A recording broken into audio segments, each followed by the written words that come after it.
MedBix Webcast is a new kind of healthcare media channel to break the silo mentality and foster interdisciplinary thinking. Our mission is to fill that gap and to create a curiosity through different lenses, tapping the passion that guided the historical figures in medicine and bringing present-day groundbreaking research to the front lines. We interview physicians and leaders in the industry about present-day healthcare challenges on our live program.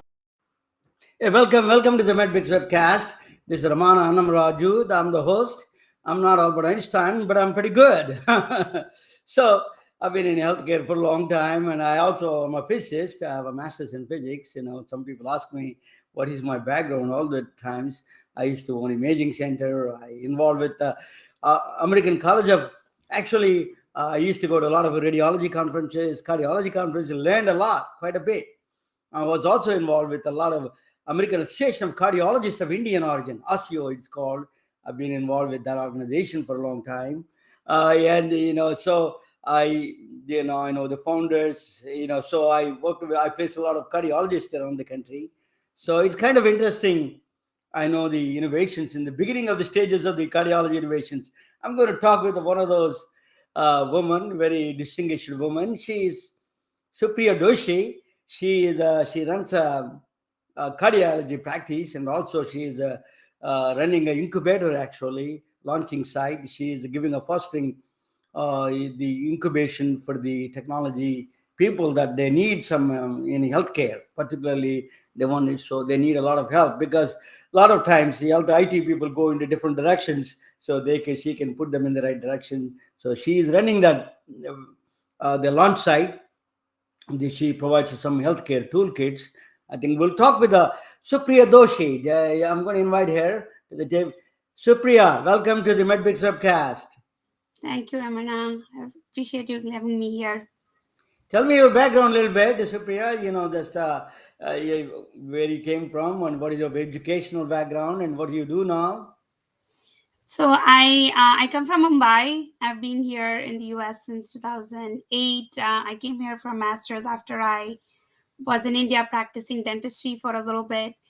And my main motivation at that time was to focus on creating frameworks around preventive aspects of oral health in India. And so I pursued my MPH here. I did some work, some bridge and collaboration work with the Gates Foundation back then. And then I pursued another kind of parallel career in data management in public health. And that kind of opened my eyes to how technology and healthcare work together to bring about clinical and improvements in the outcomes, but as well as move the health industry forward. So last few years I have been spending in that space.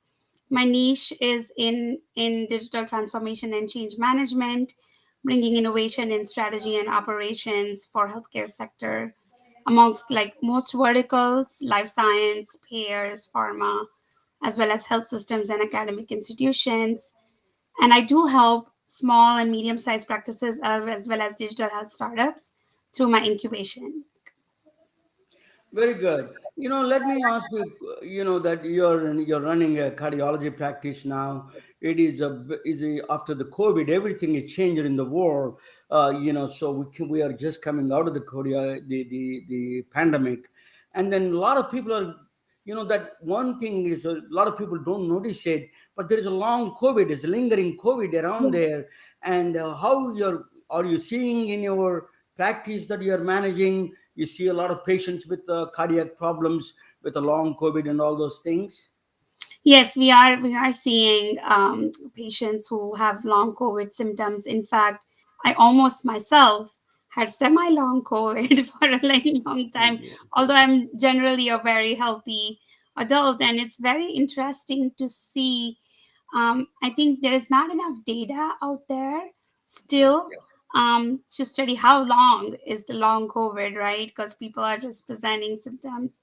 But we're seeing a lot of that, and we are monitoring a lot of them using remote patient monitoring so that we can continue to monitor their trends and better understand what triggers episodes of acute exacerbations of conditions that otherwise mimic COVID. And it's funny because during COVID a lot of us forgot there are other things out there that are normal, normal diseases. It's almost like a paradox. But there were other diseases and conditions that always pre-existed in the world before COVID. Yeah. And so, there's a lot of anxiety among patients when symptoms mimicking COVID are presented, but then it turns out to be that it's connected to, their cardiac function, their cardiovascular function, or other comorbidities. A lot of these are all people think is a psychological, psychosomatic problem. It is not a psychosomatic. Dr. Eric Topol, a very celebrated cardiologist, is telling long COVID is real. It is all the origins are real. Yeah. The cardiac problems are real, and it is a must notice that it's. I think we need to pass that stage of psychosomatic origins to the Yes. real long COVID is real. Yeah. So people like you that you're helping that to collect the data. So as you said, the data is a missing big time. That's a big piece. We need a large. The remote patient monitoring is one way of collecting the data, and other Yes. areas of collecting the data. Incubations. There are a lot of technology companies can provide. With a new artificial intelligence and all those things, we can provide that data probably even these.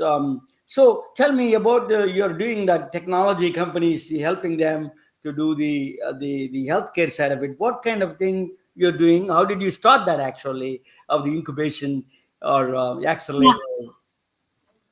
So I just started after I worked with a couple of startups. I was just doing it as a consulting, as a side gig. And I thought, it would be something good to test my own skill set out in the industry to see if I even have, the consulting gene in myself.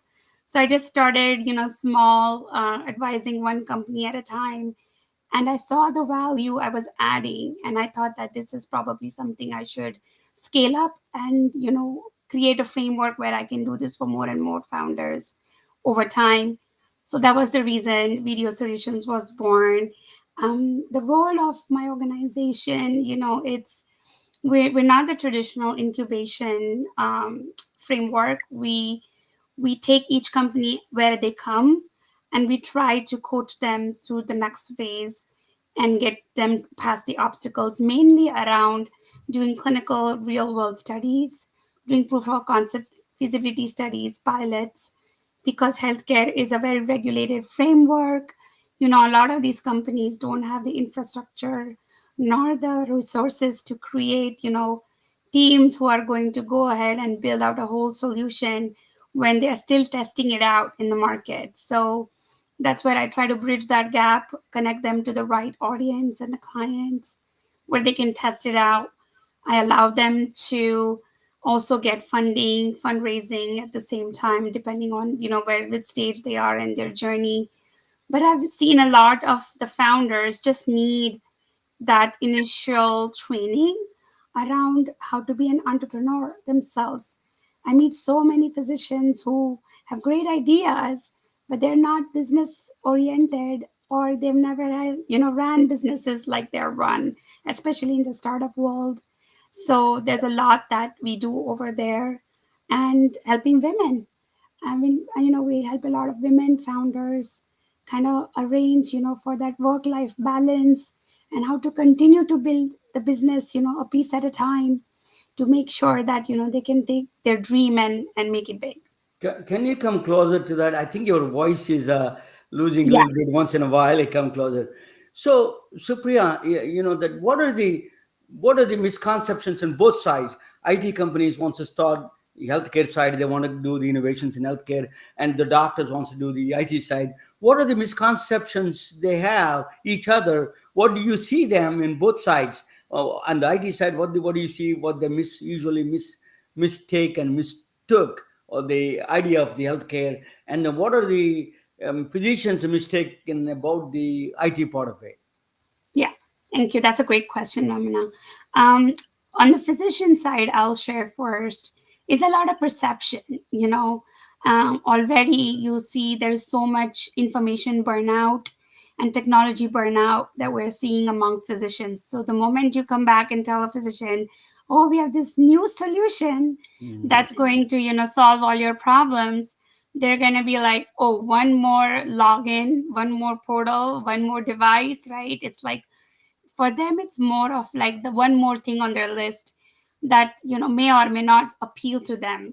And I think that's where physicians who work with champions, or physicians who understand how these technologies solve their problems, can help them much in adoption, increase their adoption, as well as take that to the next level so that they can work with the IT sector to bring those advancements, make them mainstream, and help reduce their own effort that things take when they don't have the right solutions at hand, and also take that to the next level. On the IT side, oftentimes, if you have founders who have not lived and breathed in the healthcare space, then especially in the US sector, the complexity of the healthcare ecosystem in general can get pretty overwhelming in making sure that their understanding of the market is very, very crystal clear. I think that they interview a lot of physicians and say, okay, how can we solve your problems? And they come back and they're like, okay, we have our list, we're going to put a solution together and we're going to start selling it, right? And then they come into this whole ecosystem and they're like, oh, we don't have HIPAA certification. Oh, you know, we can't overtake what the protocol is for the clinical care. Oh, we have to meet all the quality performance standards. So there is these O's that kind of, they kind of start emerging, they, I as they know. peel that onion layer by layer. And I think that that's where the IT people who come from that background, who want to build solutions for this sector, need to be very clear in and understanding the size of the problem, but how much of their product is going to be a fit for solving that problem. Supriya, that physicians, there's AI, artificial intelligence is coming playing a major role now.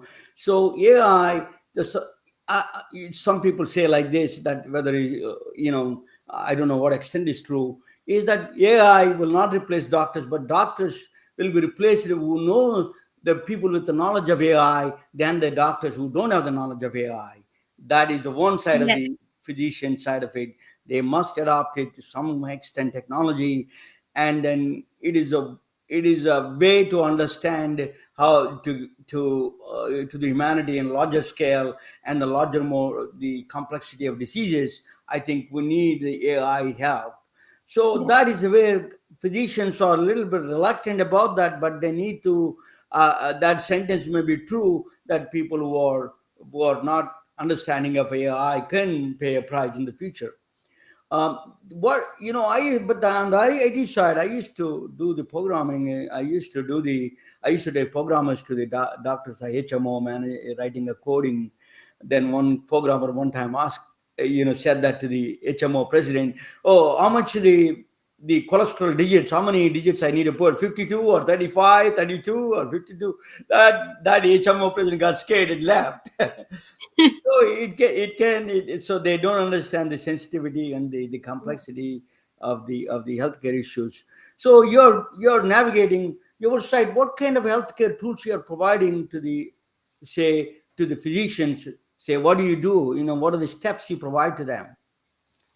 So, in terms of bringing, technology to the physicians, we work very closely with solving problems that technology is ready to solve, right? Yes. Also, we do a lot of focus groups. We work with a lot of physician champions who have made, a big difference in this sector, and we leverage their leadership to advocate for the newer innovations that are coming in the market. We help some of these companies win grants, those SBIR, SBTR, NSF grants that can help, you know, cushion some funding while they are trying to get, the evidence out there, publish some papers.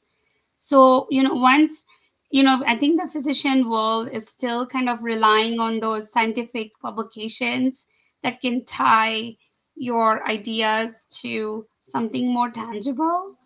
And similarly, then the next phase of when you have a product or a drug, then we are trying to expedite the whole clinical trial process to a lot of automation, machine learning, and AI technologies, so that we can bring those to the market sooner and without having to test it a lot on animals or having really exorbitant and very expensive human trials as well.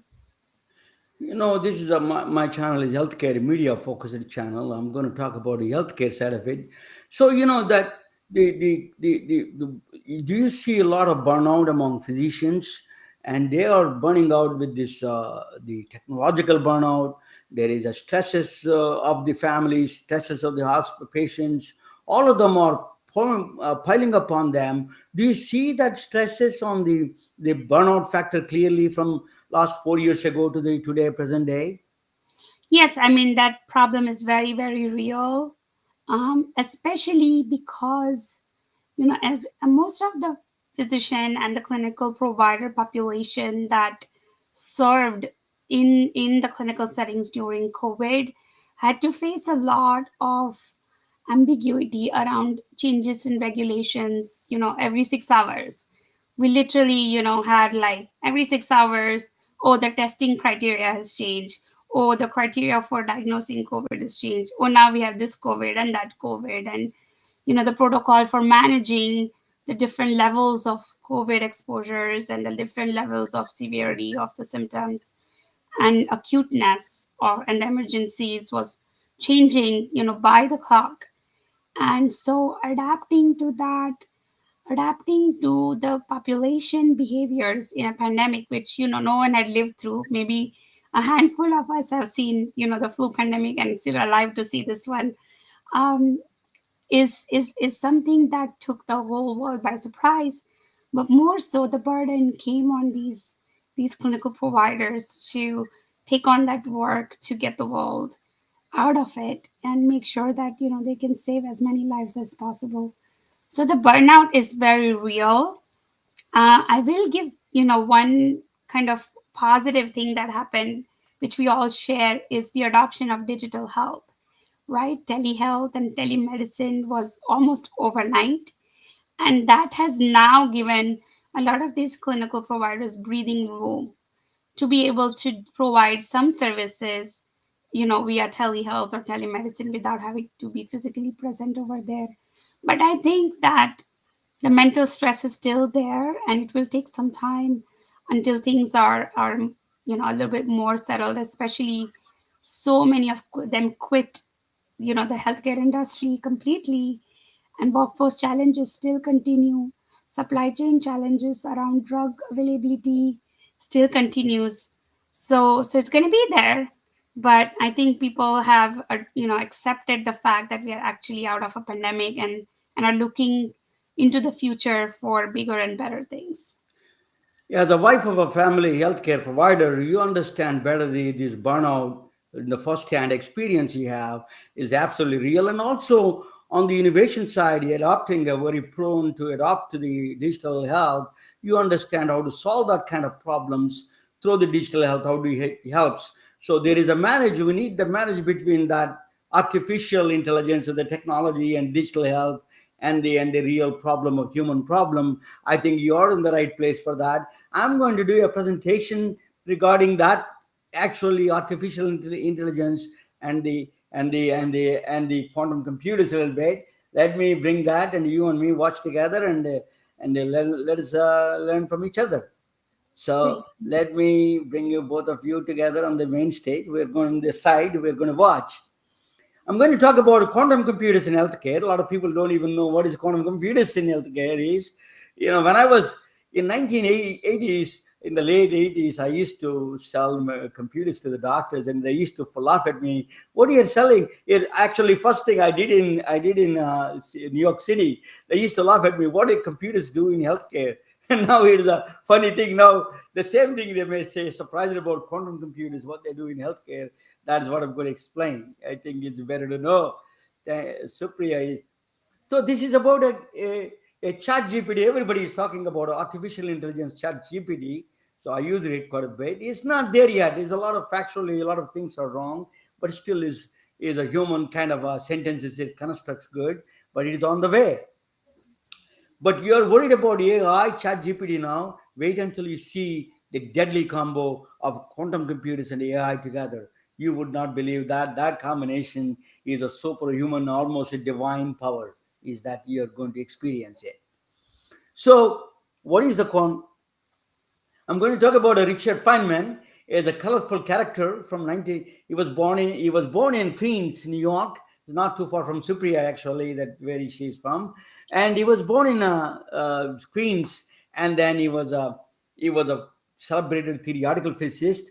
He is a Princeton doctor. He was working in Princeton, Caltech here in California, and everywhere. He was a very colorful character. He used to go to a lot of strip clubs it was Los Angeles in the Caltech, and then there was a Giovanni club. We used to go there, and then he was not a single guy, but I don't know, he was not a drinker either, but he was a party guy a little bit. So he used to draw a lot of quantum physics equations on the drink mats. The drink mats that you see is that he used to draw a lot of solutions for the quantum systems, all his computers and all those things. He's all physics equations. He used to do that maps, childlike diagrams. He used to do that. They're all on the napkins and drink mats. They are sold for $5 million in auction recently. Can you believe that? That is scribblings were sold $5 million. He is that famous. A physicist from the a club drink mat sold for $5 million from that. That is an amazing. Feynman lectures are very well known. Big Bang Theory is one of them. They used to frequently mention that Kuttapadi used to mention all the times. They all used to mention Feynman lectures. They are priceless. In fact, they are the jewels of the physics lectures. If you don't like physics, if you don't like sciences, still you can listen. It is amazing lectures by Richard Feynman. Some of them are gravitation and all those things. His lectures are very celebrated lectures. I mentioned in the popular show, Big Bang Theory, quite a bit. Feynman is a very interesting. So if you see the waves, so what he did was a science of light and the matter, how they interact each other. That she gave the first time. He gave a complete picture of the light and the matter, how they interact. All of them are X-rays, gamma rays. All of them are light waves with the different frequencies. They're all part of the electromagnetic spectrum, but different wavelengths. That's all it is. There's no difference. If you see a gamma ray and with high energy, but it's moving faster, the wavelength is shorter, and then you see radio waves are very longer wavelength. So we use all of them actually in the medical field. Everybody, all the physicians, dentists know about X-rays. X-rays are those are all how that interact. All these radiation interacts with the matter. Matter is a body. Human body is a matter. How it interacts with that one. He gave the complete mathematics and physics for that. He created a path integrals, child-like diagrams. If you see the diagrams, it looks like a child-like diagrams. He won the Nobel Prize for that. He understood the nature, how the light interacts with the matter, how they interacts with electrons, neutrons, protons, all the matter itself. He won the Nobel Prize in 1965, and Shinichiro Tomonaga and Julian Schwenger, along with Richard Feynman, won the Nobel Prize in 1965. It's called quantum electrodynamics, is a light and a matter interactions between them. Then all the radiations, when the radiation or light or visible light or any light hits the body, it interacts with it. So some of them might produce, and when interaction comes out, it could be gamma ray, it could be X-ray, it could be visible light. It can produce different things. We use all of them in the healthcare side. We use gamma rays to gamma knife, and we use X-rays to see the damages in the body, and the visible light, as you know, actually at the end of the spectrum, all it has to be visible. So there's a visible spectrum is a 400 to 700 nanometers. That's a wavelength between the two peaks. That wavelength is a 400 nanometers. X-ray is a 0.01 to 10. Gamma rays is 0.01 to 0.1. It's just an amazingly short gamma ray. Gamma rays are the burst of energy, a lot of energy there. That's your PET CT scan. They use PET CT scan cardiac scans they use in PET-CT, also for the rubidium, the heart viability PET-CT scans they use. Now, Feynman wrote several books. One of them is Simulate Quantum Computers on the classical computer. He understood the computers and he understood the quantum computers, and he wanted to understand the quantum computers. He wanted to simulate on the regular computer, but he realized that it was not possible. And now the computing is everywhere. Quantum computers, holy grail of computing now. IBM, Microsoft, Google, Amazon, Intel, they're fighting for that prized position of quantum computing. Holy grail of computers. That's Sundar Pichai in Google. Google is, one of the things is protein folding to find drug discoveries that quantum computers could be helpful. I tell you about how the quantum computers will play a role in healthcare systems. So everybody is fighting, all of them. There's just a fierce fighting going on between the competition going on for the prized position of the quantum computers. That is the Sundar Pichai from Google. That is a quantum computer. That is their quantum computer. It's called DeepMind. How fast is the quantum computer? Laptop is 1 million is 100 million times faster than laptops. It can handle the 5 million laptops every day. Quantum computers can handle. I tell you how fast. If you run a prime algorithm, a mathematical algorithm, prime factor algorithms, if you run, it takes 1 million years on a laptop. It can do in a quantum computer in 2 to 3 minutes. Think about that. The difference of the amazing power of the quantum computers, it is going to change. It takes 1 million years to do. On the laptop, it can do in quantum computers in 2 to 3 minutes. That the power, the reason you need the power of that thing, coronavirus, for example, spike proteins, you understand the protein folding and all those things, you need the quantum computers to solve. So quantum computers, particularly chronic diseases, we don't understand 100% what's going on with the diabetes and cancer and all those things. The complete mechanism, we don't have the complete picture. We need to produce vaccines, for example. IBM Summit computer, that is not even a quantum computer. In a Oak Ridge laboratories, they produced the 70 compounds. It popped out from the Summit, the fastest computer on the planet. It produced the 70 compound molecules, possible treatment for the COVID-19 in the beginning stages of our pandemic. So that's the fastest computer. They allocated the time to find the vaccine for the COVID. There's a lot of drug discovery. We need a lot of immunotherapy drugs and cancer drugs and all these diabetic drugs. We need. That's a very complex. Protein folding is one of the complex things. So we need a quantum computers to solve. IBM came up with a white paper on this one. They say the diagnostics, there is a 5 to 20% possible diagnosis could go wrong, is usually wrong. The doctors are not in the medicine itself by default. 20% of the diagnosis are wrong in general, up to the 20%. It's a staggering number. Not just any particular doctor. It is a default problem in the medicine. So that problem can be solved through quantum computers. That's what it says. The next is a precision medicine. They say so. In precision medicine is that particular targeted drugs, with the genetic things that use a gene pool and genetic process to understand not only that, it is actually social determinants. They say only 20% of the care is the medical care. 80% is social determinants, environmental factors, the poverty levels, the clean air. All of those things are very important. So that is a precision medicine play a role. We need quantum computers for that. The third thing is insurance premium. I'm not sure about that. That I don't believe that you need a quantum computers to reduce the premiums. but what they say, it is not.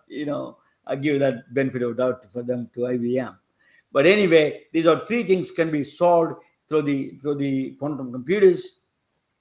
So what is a quantum computer? Everybody asks me, what is a quantum? So I'm going to give you layman understanding of the quantum computers. If there is a cheese and a mouse, there is a maze.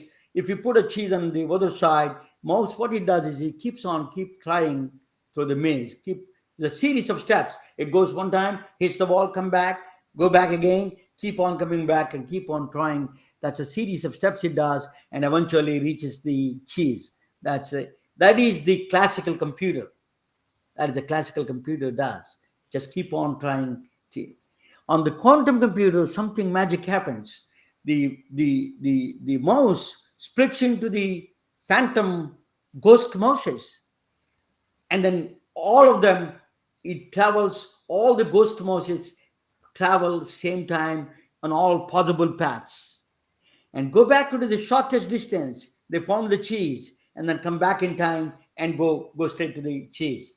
That is the quantum computer does. This is a very layman description of the quantum computers I'm explaining to you, but that is what the difference between the quantum computer and the classical computer. Classical computer go through still a series of steps is all at once.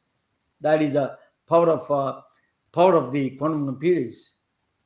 So there are two concepts in quantum computers people need to understand when they say quantum.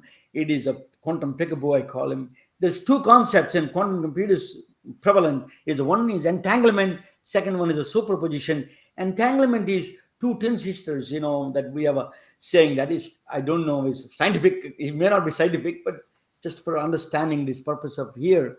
So the two twin sisters, they say they feel each other.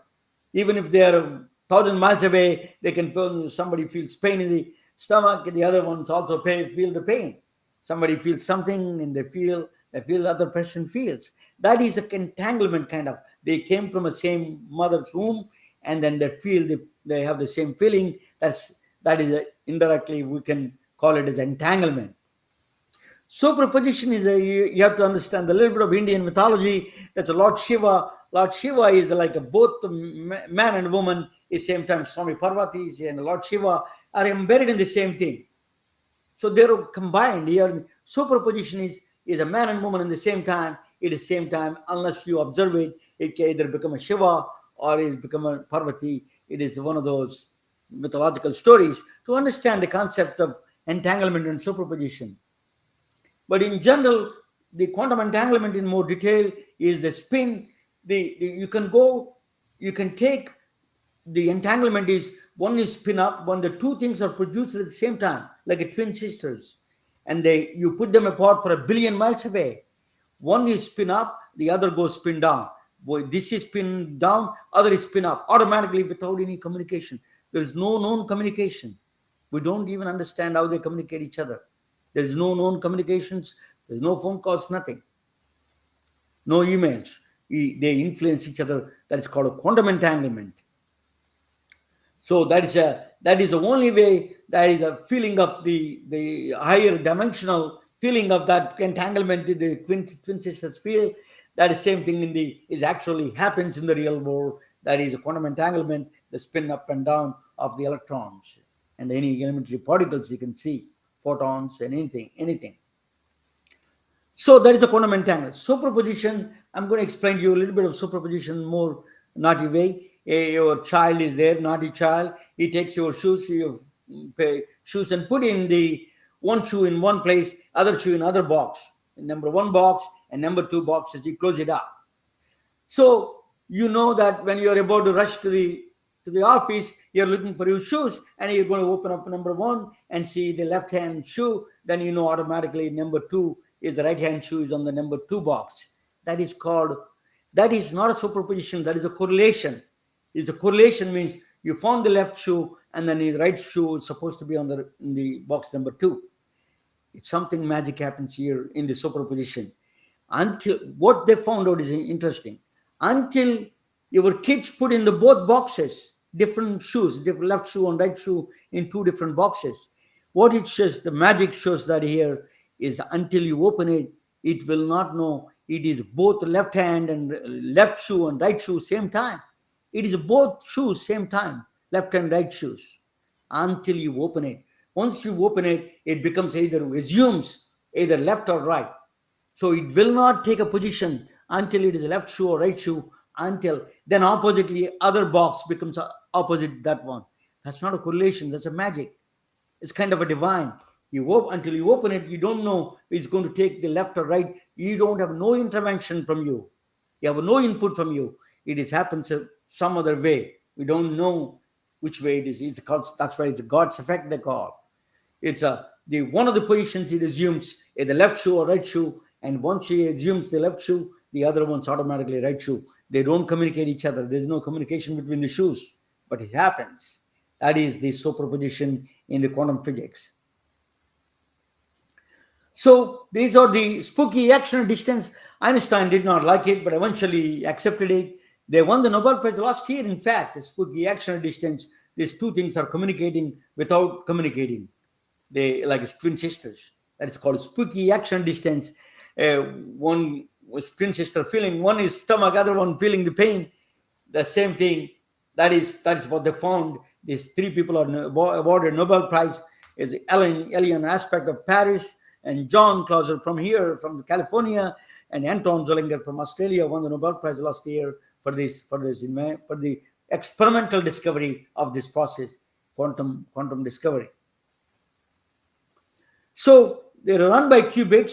Superposition is a qubit. Is if you see in the classical computer, 0 and 1 or the two digital, the bits either on and off or on. So that's a 0 and 1. That's a qubit. That's called a regular bytes. In the qubit, in the quantum computer, 0 and 1 are combined. They are together at the same time.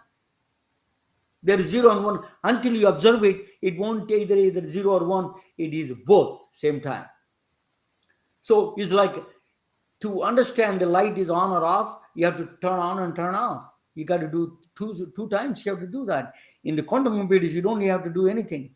Look at the switch. You can tell whether it's on or off, whether is connected to the. If you want to know a particular light bulb is connected to the particular switch, you have to turn it off and turn it on. You have to do it twice. But you don't have to do that in the quantum computers. It does automatic. It's a magical. So, where is the quantum biology? Nature found it. So, quantum systems usually happens at very minus 273 Kelvin. Kelvin is very low temperatures happens in these quantum reactions all happens. But that's why the computers are huge. Quantum computers are big. They're multi-layered story buildings, very big. They're big boxes. It's not like we're going back to the original computers that you used to see a long time ago. So quantum computing, but biology, our body is found as something, a subway system bypassing that system. A subway, nature found its own subway system to really execute the quantum process called quantum tunneling. So we exhibit some quantum processes in our bodies. I'm going to tell you about that. It's called plants, photoelectric synthesis. The plants take sun's light and then produces the vegetables for us. So there's a photosynthesis that is high tech. It does use a quantum process. It uses quantum computing. In fact, plants use a quantum computing to high tech science. It uses. It's the dumb plants, you think, but they use a lot of powerful quantum computing process. It does. But let me talk about quantum breathing. When you're so carbonic acid to the role of enzymes, I want to tell you, particularly in the blood pressure medications, ACE inhibitors, they use enzymes. The reason is if you do not have an enzyme, the carbonic acid, only we can throw it out, the carbon dioxide 0.1 per second, molecule per second, it will throw it out. That's not enough. We'll be dead in a short period of time.